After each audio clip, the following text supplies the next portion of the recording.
Bismillahirrahmanirrahim. Assalamualaikum warahmatullahi wabarakatuh. Alhamdulillahi rabbil alamin. Assalatu wassalamu ala asyrafil anbiya'i wal mursalin Sayyidina wa maulana Muhammadin wa ala alihi wa ashabihi ajma'in. Ashhadu an la ilaha illallah wahdahu la syarika lah wa ashhadu anna sayyidana Muhammadan abduhu wa rasuluh la nabiyya ba'dah. Rabbi shrah li sadri wa yassir li amri wahlul 'uqdatam min lisani yafqahu qawli. Qala Allah Ta'ala fi kitabihil karim, a'udzu billahi minasy syaithanir rajim. Bismillahirrahmanirrahim. Laqad kana lakum fi Rasulillahi uswatun hasanah. Wa qala Nabi sallallahu alaihi wasallam, akmalul mu'minina imanan ahsanuhum khuluqa. Sadaqallahul azim. Pemirsa yang dirahmati Allah, yang dimanapun Anda berada, tak lupa yang pertama, marilah kita bersyukur kepada Allah Subhanahu wa Ta'ala. Dengan kondisi apapun, kita harus senantiasa bersyukur, karena nikmat Allah lebih besar daripada ujian yang diberikan oleh Allah Subhanahu wa Ta'ala.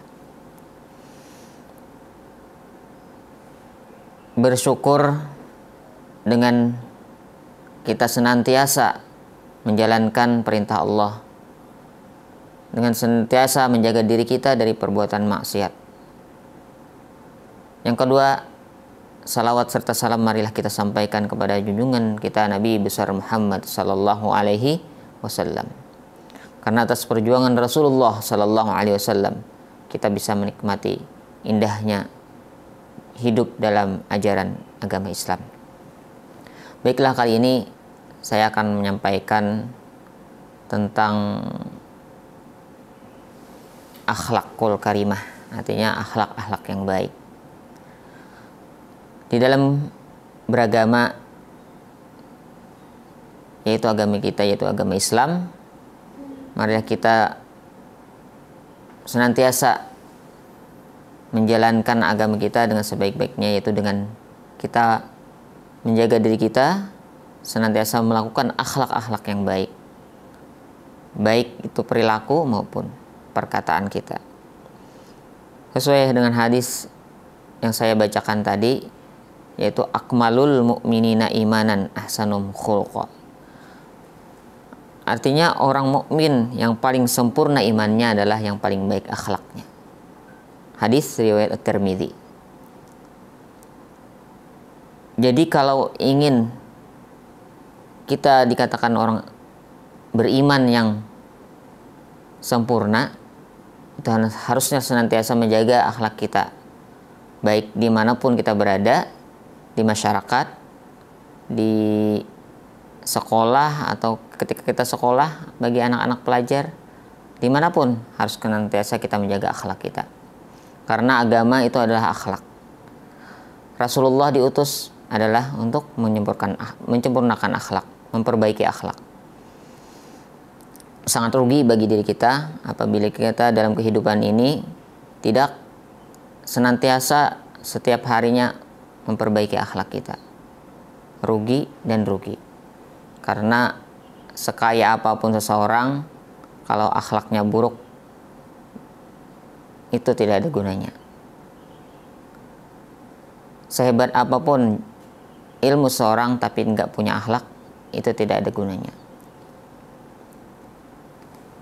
Suatu ketika ada seorang yang sangat cerdas di dalam kehidupannya, dia sangat pintar, sangat banyak ilmunya, ilmu agamanya tinggi, hafal kitab banyak, tapi ketika dia tidak berakhlak kepada gurunya, ilmunya menjadi tidak bermanfaat, ilmunya hilang seketika. Dan ketika dia pergi ke sebuah tempat ingin melakukan khutbah, dia pun terdiam dan tidak bisa bicara apa-apa. Setelah membaca hamdalah dan lain sebagainya, dia tidak bisa lagi menjelaskan khutbah yang ingin dia sampaikan, karena tidak hormat dengan gurunya. Tanpa izin berangkat ke suatu tempat dan tidak menghormati gurunya, mendebat gurunya. Gurunya cuma berkata seperti ini, biarlah dia pergi ke sana, tapi ilmunya ditinggal di tempat tinggalnya. Akhirnya dia tidak bisa menyampaikan apapun. Nah, itulah pentingnya akhlak. Kepada pun senantiasa kita haruslah berakhlak yang baik. Pemirsa yang dirahmati Allah Subhanahu wa taala, sangat berbahaya bagi kita kalau kita sudah terbiasa tidak menjaga lisan kita atau kita senantiasa berkata-kata yang kasar. Suatu ketika Nabi Muhammad SAW didatangi oleh seorang pemuda dan bertanya, "Wahai Rasulullah, berikanlah aku sebuah nasihat." Kemudian Rasulullah memberikan nasihat kepadanya, "La taqdab." Nah, jangan kamu marah.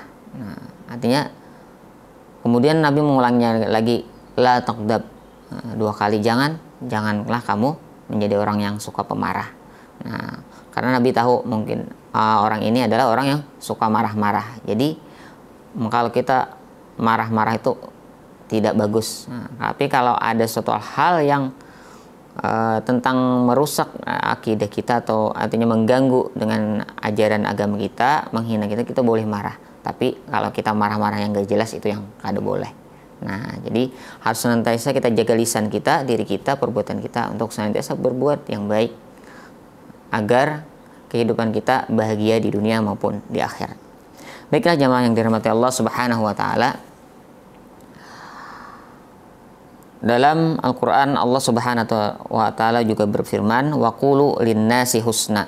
Nah, hendaklah kita berkata-kata kepada setiap manusia itu perkataan yang baik. Jadi Allah sudah memerintahkan kepada kita untuk senantiasa kita menjaga lisan kita, menjaga adab kita, menjaga akhlak kita, agar kita menjadi orang yang baik akhlaknya. Kalau ingin bahagia di dunia maupun di akhirat, haruslah kita senantiasa menjaga diri kita dari perbuatan-perbuatan yang tidak bermanfaat, perbuatan-perbuatan atau kata-kata yang tidak bermanfaat yang akan merusak diri kita sendiri dan merusak amal-amal kita. Baiklah, kesimpulan dari apa yang bisa saya sampaikan kali ini, marilah dalam kehidupan yang hanya sementara ini, mari kita jaga akhlak kita agar kita termasuk umatnya Rasulullah Sallallahu Alaihi Wasallam, diakui oleh Rasulullah sebagai umatnya di akhirat kelak dan mendapatkan syafaatnya karena kita bisa menjaga akhlak kita dengan sebaik-baiknya. Mungkin ini yang bisa ulun sampaikan, mudah-mudahan bermanfaat. Assalamualaikum warahmatullahi wabarakatuh. Ikuti dan saksikan bersama Kurma Kuliah Ramadan setiap hari pukul 16 WITA di channel YouTube dan Facebook Al Khair 92,7 FM.